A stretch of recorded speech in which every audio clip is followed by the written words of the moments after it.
Pagpapaalam sa kapatid, simulan natin panalangin sa Panginoon. Dakilan namin Diyos, kami Panginoon ay narito upang dalhin ang aming kapatid, Mr. Malu, kung saan nalalagak ang kanyang katawan. Ngunit salamat Lord na meron kang ipinahayag na mga salita sa amin. Ang tunay na Sister Malu ay nasa isang mas maiging katawan, spiritual at nasa iyong dakilang presensya Panginoon. At ang katawan na ito ay narito kung saan babalik sa kung saan siya nagmula. Sinabi Lord ng iyong mga salita na ang katawan na ito ay galing sa alabok at babalik sa alabok Panginoon. Salamat sa iyong comfort na ang kapatid namin na ito ay nasa isang mas mainam na kalagayan na kung saan hindi dapat namin siyang alalahanin, hindi dapat kami Panginoon ay maging matatag sapagkat meron din kaming sari-sariling mga lakbayin pa sa mundo na ito.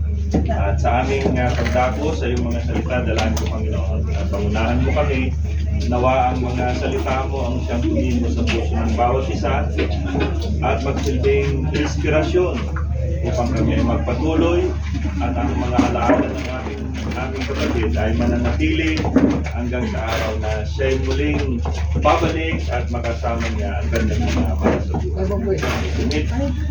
This little reading of your word in the mighty name of the Lord Jesus Christ I pray. Amen. So, ang ating kapatid ay ito nakikita niyo na for the past days. Hindi na yan yung Sister Malu. Actually, nakikita nyo ay katawan. Yan ay lupa. Sabi mo ng Bible, dahil ang tao ay nagkasala, ang katawan na ito na bahagi ng alabok ay babalik sa kung saan siya nagmula. So, babasahin ko po yung ang sabi po sa Genesis chapter 3 verse 17, 19, dahil sa pagkakasala ng tao.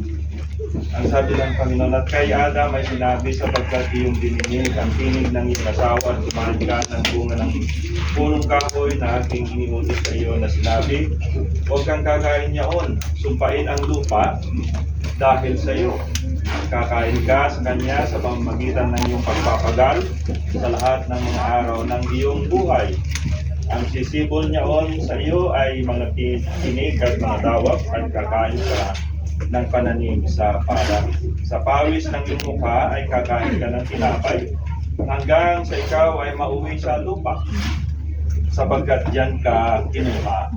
Sapagkat ikaw ay alabok at sa alabok uuwi. So ang ating kapatid nito, yung kanyang katawan ay dadalhin natin dyan upang ayon sa kasulatan ay babalik sa kung saan siya nagmula. Kaya nga, ang katawan po natin ay may nakadesign na dyan na tinatawag na skin worm, no? At yan ang nilagay dyan para ibalik itong katawan na ito sa kung saan siya nagmula. At narinig natin, ito ay galing sa alabok at babalik sa alabok. Kaya pag nilagay na dyan, few days maybe ay magsimula yan ibabalik sa kung ano siya dati at yun sa alabok. Ngunit ganun pa man ay may pangako ang ating Panginoon sapagkat sinasabi niya kung si Kristo nga ay pinangangaral na siya'y muling binuhay sa mga patay, bakit ang ilan sa inyo ay nagsisipagsabi na walang pagkabuhay na maguli ng mga patay?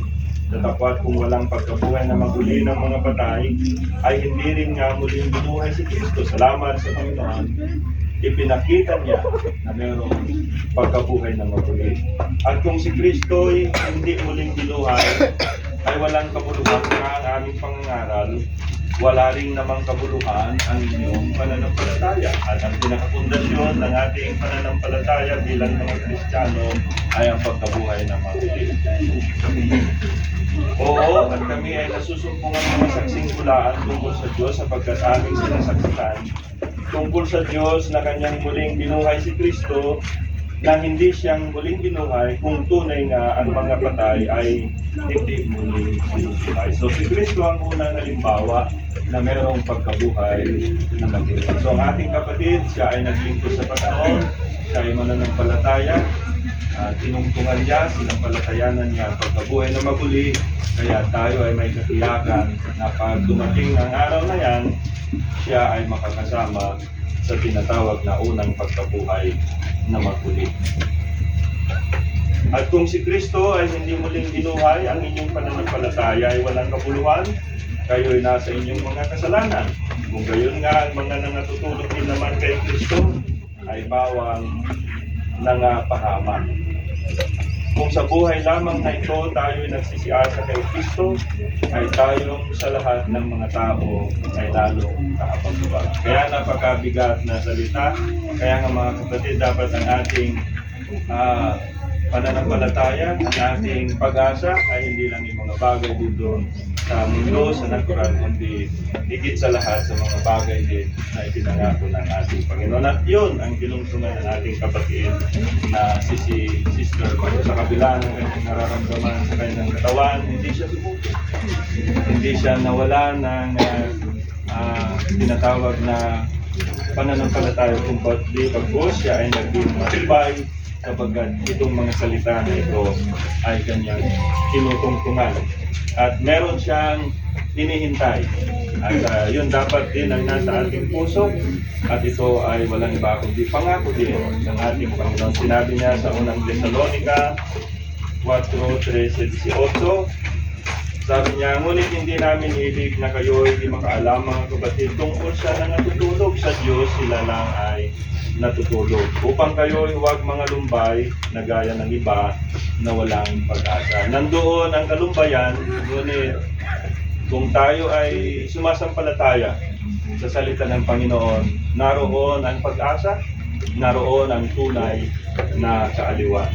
Sapagkat kung tayo ay nagsisisampalatayang si Jesus ay namatay at nabuhay na maguli, ay gayon din naman ang nangatutulog kay Jesus ay dadalhin ng Diyos na kasama niya. Itong ating kapatid ay kasama ng Diyos. Sapagkat ito'y sinasabi namin sa inyo sa salita ng Panginoon na tayong nangabubuhay na nangatitira hanggang sa pagparito ng Panginoon ay hindi tayo mga uuna sa anumang paraan sa nangatutulog. Sapagkat ang Panginoon din ang bababang mula sa langit na may isang sigaw, may tinig ng arkanghel at may pakakak ng Diyos, at ang nangamatay kay Kristo ay unang mga bubuhay na maguli. Ano mangyayari, tayo rin naman na nangatitira ay sasalubong kasama nila sa ating Panginoon sa mga alapaap. At malapit na po yan mga kapatid. Kaya sabi ni Pablo, mag-aliwan tayo sa isa't isa.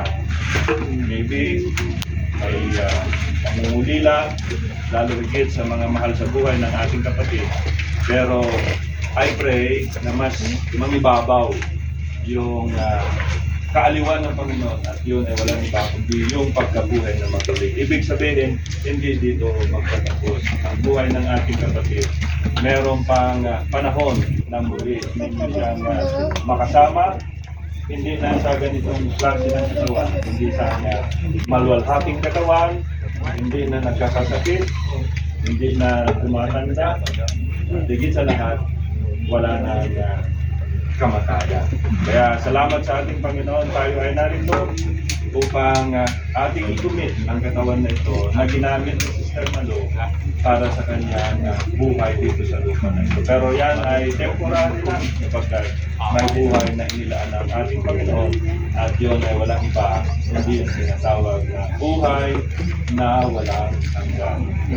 Eternal life. Kaya si Sister Malu sa ngayon, nandun siya sa isang katawan na naghihintay na lamang ng pagkakataon din. And I do believe hindi na yan magtatagal sapagkat lahat ng palatandaan ay nariyan atin ang nakikita na ang mga nauna sa atin, mga mananampalataya ay babalik na at makasama natin sila sa ilang mga sandali at ayon sa nabasa natin, sasalubong din naman tayo sa ating Panginoon. Kaya I pray na ang comfort ng salita ay manatili lalo sa kanyang mga mahal sa buhay, ating alalahanin, hindi po dito nagtatapos ang buhay ng ating kapatid. So, pagpus, dito nagsisimula yung buhay na kung saan itinalaga ng ating Panginoon. Kaya sama-sama tayo na manalangin ating inumin ang katawan na ito sa Panginoon sapagkat nagamit niya ito upang sa ganoon maihayag din kung ano ang kanyang layunin. Nagamit niya ang katawan na ito upang maging ilaw, maging halimbawa din lalo din sa kanyang mga mahal sa buhay, mga anak at Brother na naging kasama din sa kanyang buhay. Tayo ay manalangin. Dakila naming Diyos, kami ay nagpapasalamat sa iyong mga pangako. Kami ay nagpapasalamat sa paglilingkod ng aming kapatid na sa layo, Panginoon, ng dako na ito, siya hindi nagdalawang isip upang makarating sa dako na kung saan napapakinggan niya ang iyong mga salita.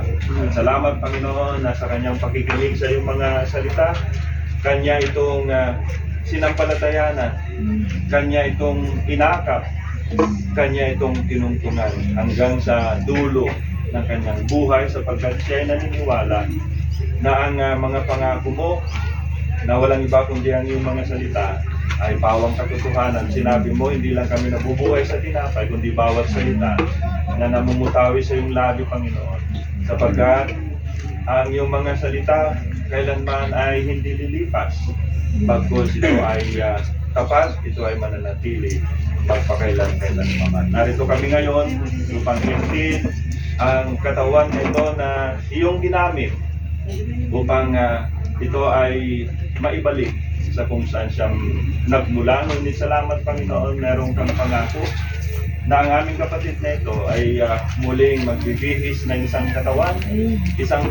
na walang kasiraan, isang katawan na hindi na magkakasakit, isang katawan na hindi natatanda, at higit sa lahat, isang katawan na hindi na magkakaroon pa ng kamatayan, Panginoon. At bilang iyong lingkod, aming pinagpapasalamat ang iyong biyaya, ang iyong kapahayagan na ibinigay sa aming kapatid, at ang katawan na ito na iyong ginamit ay amin nang ibabalik sa kung saan ito ay hihimlay hanggang sa ito ay pabalik sa lupa na kung saan dito siya nagmula ang kanyang katawan, Panginoon. And right now, as your servant, I commit this body, I commit the body of Sister Malu into your hands. I give you back all the glory, I give you back all the honor, I give you back all the praises, Panginoon. In your mighty name, in the name of the Lord Jesus Christ, I pray. Amen. So, siguro ay bigyan ko rin ng pagkakataon yung kung sino yung gustong magpasalamat, Brother Mark, sa mga nakidalamhati, sa mga sumuporta, sa mga kapag-anak, mga mahal sa buhay. Salamat po sa inyo lahat, sa mga nakidalamati sa amin. Mula sa ating mga ipag, mga tayaw, maraming salamat sa inyo. Dito rito, para tumayang kami, oras na nakidalamati. Ito na muna sa dali, mga anak. Kung makikita natin ang lingkod na, ipaalam sa atin na kaya naman ay nasa ating Panginoon na masaya na siya daw kasi man siya na roon. Buhay dito, sana iwan lang ay tuloy na natin. Ay, Tulungan ko, ikaw. Iwan. Salamat. Maraming salamat sa inyo. ito kung gusto pa yung financial, yung sino pang gustong tumulong.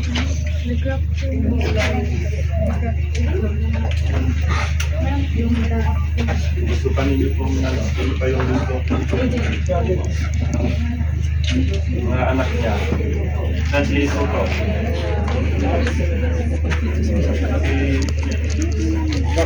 Sige na magtanong. Salamat.